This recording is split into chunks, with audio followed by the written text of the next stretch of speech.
Washington tonight. Trial by error. That's the focus of tonight's angle.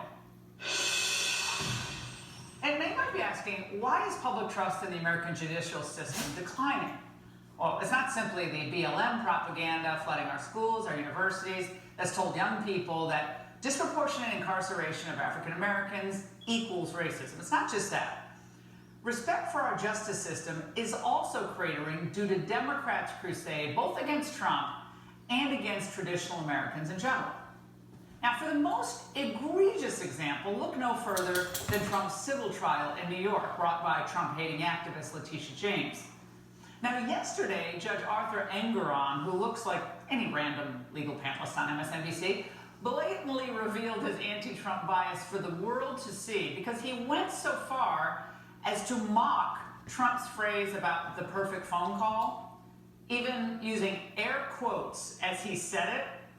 Now, a conversation with the president, let's get this right, a conversation that the president had with Zelensky is somehow fair game for a fraud trial that deals with actions years ago?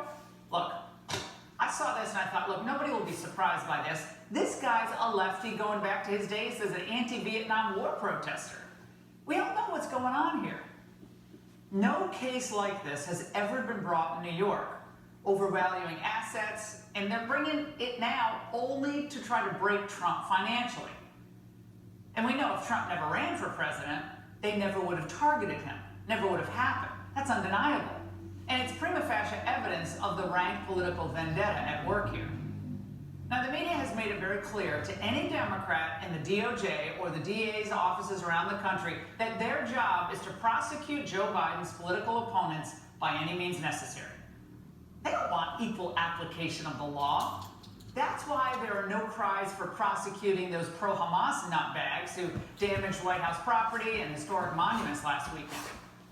Now, imagine if it had been conservative protesters who tried to scale the White House fence or who splattered paint on the gates. Think of the resources that would have been devoted to arresting every last suspect. Well, we already have a pretty good idea, don't we, of how they handle protests that they don't approve of? They do things like carry out early morning raids on the homes of elderly January 6th suspects who committed no acts of violence. At 6 o'clock in the morning, I hear boom, boom, boom, boom, boom. FBI, open the door, we'll knock it down. Yeah. And one was pointing an assault rifle at my head about 4 feet away. It said, please step outside. I stepped outside, they handcuffed me. I said, what is this about? And they said, search warrant. They never produced one, they never showed it. 9 o'clock in the morning, I am on my bed doing my emails, which I usually do, and I can hear some ruckus going on in the other room the kid is. So I get up, come around the corner, and I hear somebody barking, hands up, FBI. They proceeded to handcuff me, gave me no reasons why, of course, no search warrant.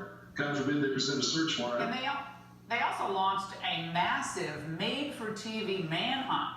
This happens almost 2 years after January 6th. The FBI says they arrested a January 6th defendant after a major police manhunt?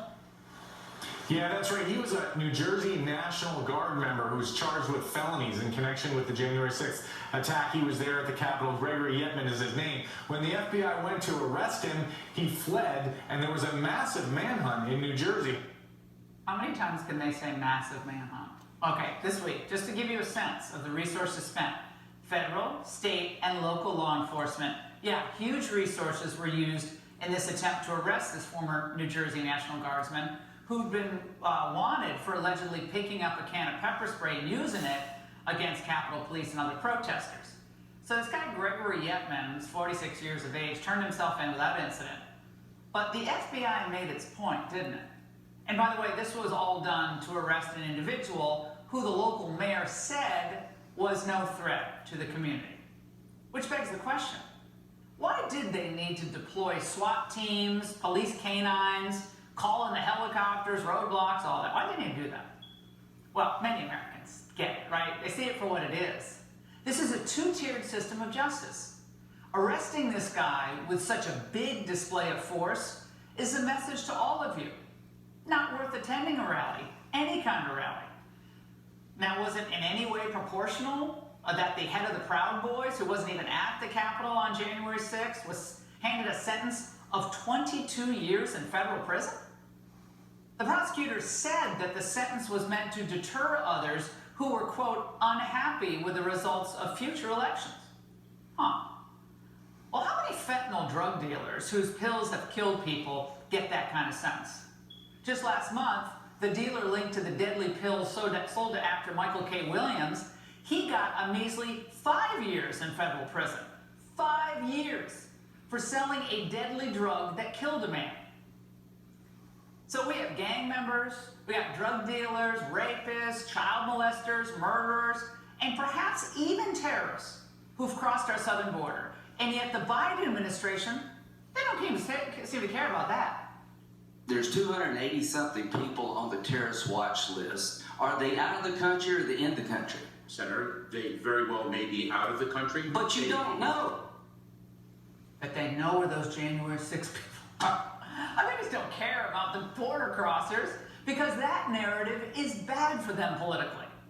Yet not so with the January 6 cases because they're key to Biden's campaign. Thus, the DOJ is still expending massive resources on those cases. We've seen about 1,200 cases thus far, but 1,000 other people have been identified. And on top of that, you got 1,000 others who are unidentified yet who could face charges. And the statute of limitations expires in early 2026. Look, as long as the Democrats think that this helps them politically, they're going to keep the charade going. When true threats to society run free. This simply makes us trust them less, though, if that's possible at this point. And that's the angle. Joining me now is Mike Davis, founder of the Article 3 Project and former clerk for Justice Gorsuch. Also with me is Saul Weisenberg, former deputy independent counsel and Fox News contributor. Mike, let's start with you. I want to get back to this judge in New York. I mean, I think he actually is doing the public a favor in a way, maybe Trump, just revealing how biased not only he is, but this entire case being brought against President Trump. Because if it's covered at all, I think most people see what's going on here.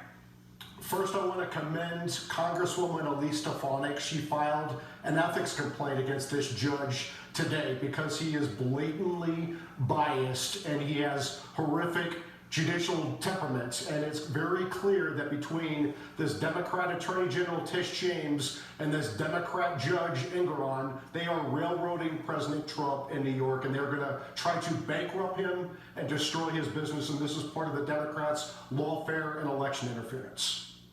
Now, Saul, you called the proceeding clownish. Explain that for us. Well, the proceeding is clownish because the judge is a clown. He's obviously biased. Look, Laura, I want your viewers to understand this. This is the absolute truth. This case never would have even been brought against anybody other than Donald Trump. You have no victim. You have no loss. The loans were repaid.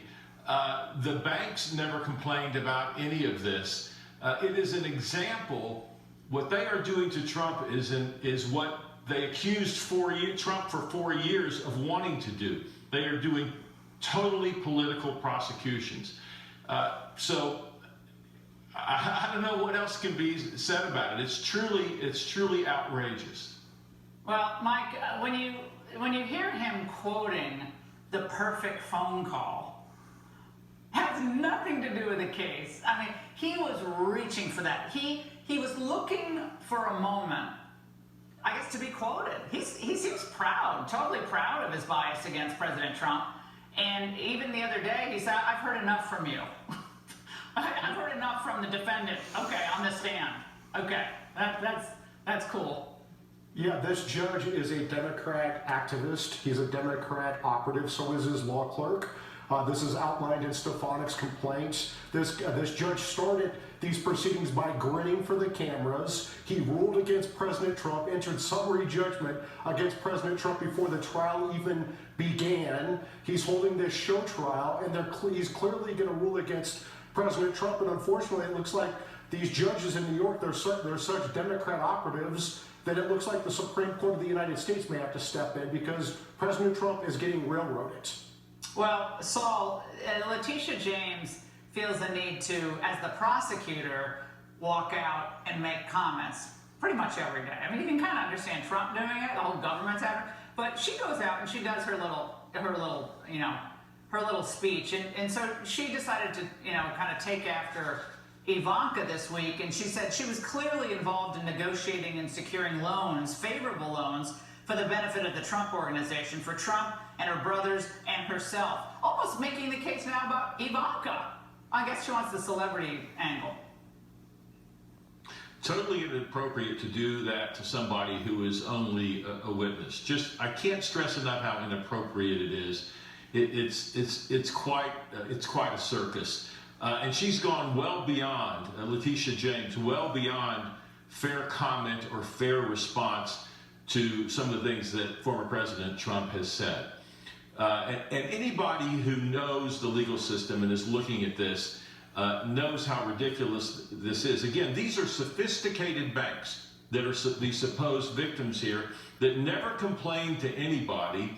They could have set any interest rate they wanted. That's one of her big theories, that he got a better interest rate because of supposedly false statements. These people aren't idiots. They could have charged him any interest rate they wanted to. Again, it's a farce. Well, Mike, a question about what we learned today, that Judge Aileen Cannon, in another Trump case, denied his request to move that classified docs trial until after the 2024 election.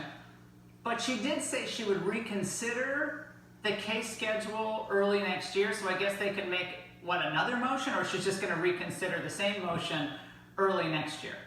Well, I think it's going to depend on how quickly the Biden Justice Department can get President Trump the records that any defendant's entitled to have in a case. And remember, this is all part of Democrat lawfare against President Trump. They impeached him twice for nonsense. They indicted him 4 times for non-crimes. They're trying to bankrupt his business in New York, and now they're trying to throw a legal Hail Mary and just take him off the ballots. They fear that President Trump is going to beat Biden like a drum on November 5th, 2024, and they are doing anything they can to stop him.